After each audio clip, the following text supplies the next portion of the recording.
thank you for those beautiful songs that truly filled our hearts with joy and faith. This concert, Bamaskong Harana sa Dambana ni Maria, was not just a celebration of music. It was the heartfelt vision of our beloved parish priest, Reverend Father Jonathan R. Domingo, OMI. Father Jonathan dreamed of this night as a way to showcase the talents, commitment, and spiritual depth of our parish choirs. Choirs who do not merely sing beautifully, but serve faithfully and tirelessly week after week, season after season. He believes, as we all do, that our shrine choirs are incomparable not only in musical ability, but in their devotion, their humility, and the grace with which they lead us in worship. And so, as we come to the close of this meaningful celebration, let us now listen to the words of the one whose inspiration brought this evening to life, and receive his final blessing. Please welcome Reverend Father Jonathan R. Domingo.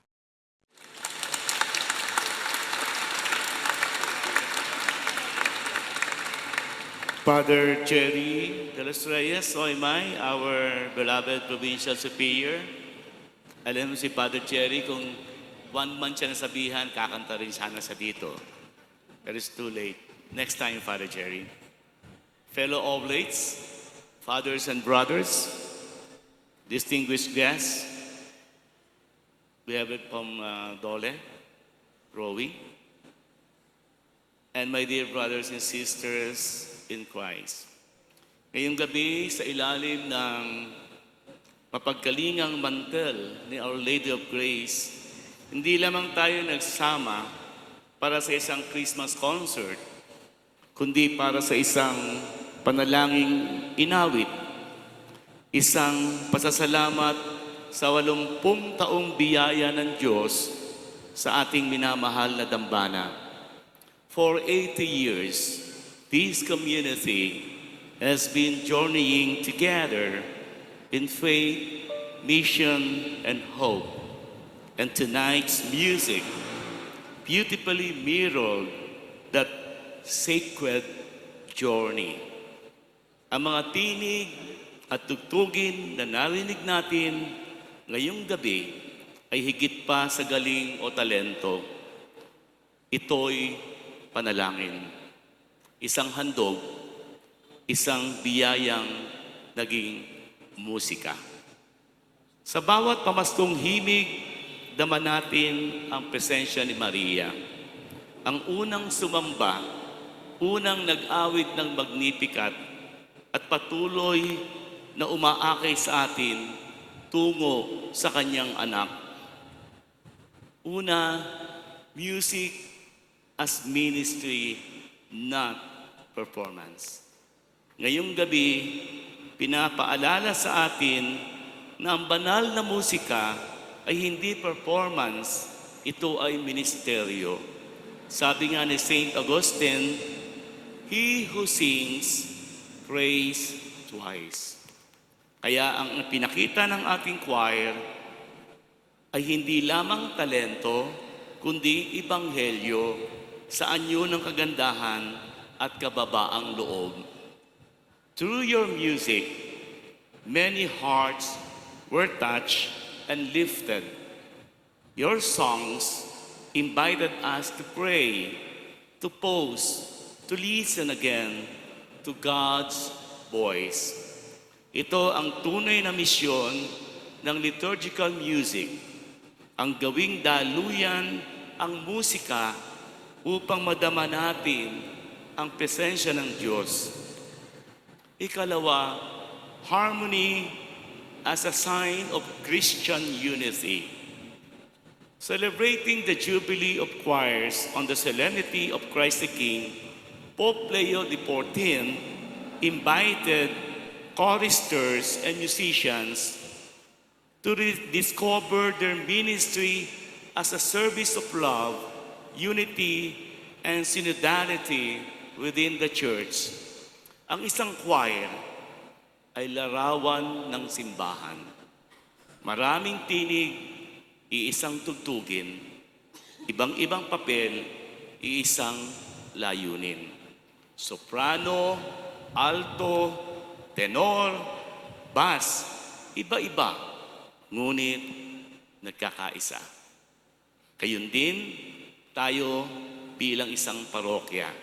Naglalakbay bilang isang sambayanan, dala ang isang pananampalataya, misyon at pag-asa.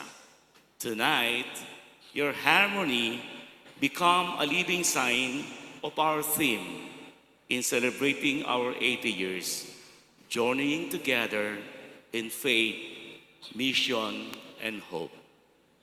Pangatlo po, gratitude and blessing sa aming minamahal na mga choir members. Maraming salamat. Palakpakan natin muli sila.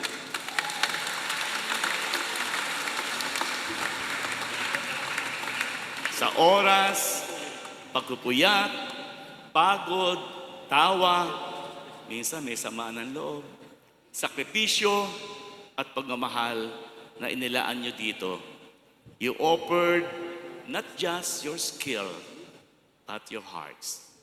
Sa ating musical directors, program director, conductors, musicians, tech team, Paris volunteers, orchestra, at benefactors and sponsors sa mga nagbenta ng mga tickets mula sa iba't ibang ministry, organization, at mga BACs, salamat po. Your marvelous and sometimes hidden work made tonight not only successful, but sacred. Alam ng Diyos ang bawat maliit na paghahandog na ginawa nyo. At sa ating buong pamayanan ng dambana ng Our Lady of Grace, salamat sa inyong panalangin, mga suporta at presensya. Hindi lamang tayo nanood ng Christmas concert, naging bahagi tayo ng isang karanasang nagbuklod sa atin bilang pamayanan. At pang-apat, the song must go on. Bagamat matapos na ang huling nota, hindi natapos ang inyong misyon. Naway, nawala ako. Nawala ang nota ko. Kakanta ko? Oops. Naway, bawat ensayo ay naging panalangin, bawat kantang awitin nyo ay maging kaginhawahan, at bawat tugtugin ay maging patotoo sa pag-ibig ng Diyos.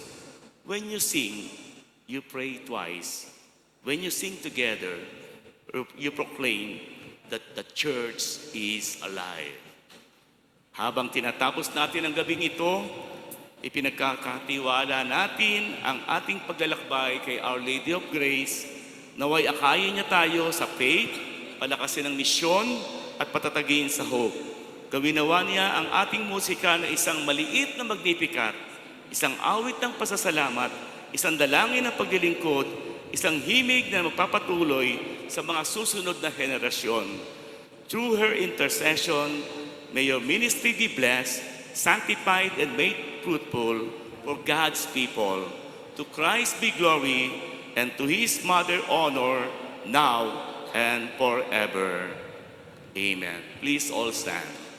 The Lord be with you. And bow your heads and pray for God's blessing. And may the Almighty God bless you, the Father, and the Son, and the Holy Spirit. Maraming salamat po.